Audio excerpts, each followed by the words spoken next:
Hi, I'm Tony Carrion. I am a currency analyst on the Pro Services currency team. Well, I had heard an interview, and this is back in the 90s, that Bob Proctor had done with Tony Robbins. And prior to that, I'd never really heard anything about the wave principle, wasn't at all familiar, sort of vaguely familiar with the name Bob Proctor because he would be in the news from time to time.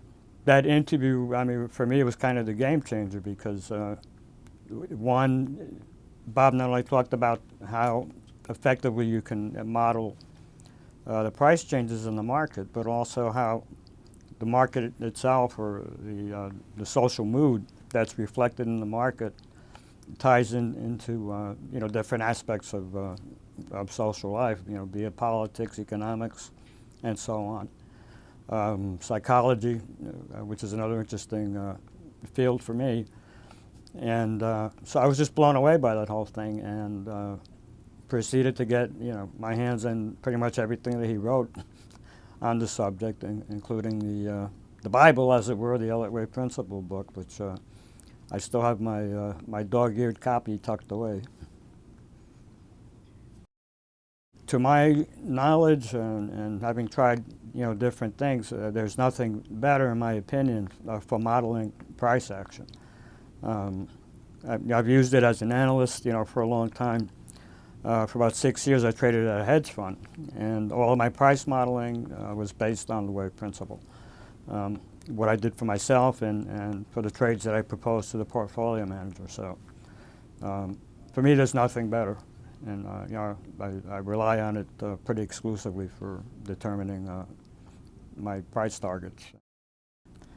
Well, I think the most important thing that we provide is one, to make traders aware of opportunities that we're seeing, but also fundamentally the risks. In my particular case, coming also from a trading background, what I try to do is to give people, the perspective that I would have as a trader. If I'm trying to make a decision about taking a particular trade, to make sure that I'm giving them the way I would look at it if I were risking my money or someone else's. So that's the goal, is to be able to provide that kind of good, solid information that helps people in their decision-making process. The market's always right, and it's going to do whatever it chooses to do regardless of what I think it should do. That's probably the most fundamental lesson to be taken away, because that impacts your trading decisions. It impacts the analysis. There's plenty of times that I've had to revise a count, because the price action played out a little bit differently than I anticipated, originally, based on the way patterns that appeared to be playing out. But that's the reason why we use alternate counts. Because if Plan A doesn't work, then the wave principle gives you Plan B. The most recent thing that I had worked on was regarding the Bank of Japan's announcement to take interest rates negative, and connecting that with the performance of the dollar-yen. It's interesting from a kind of a contrarian, counterintuitive, perspective.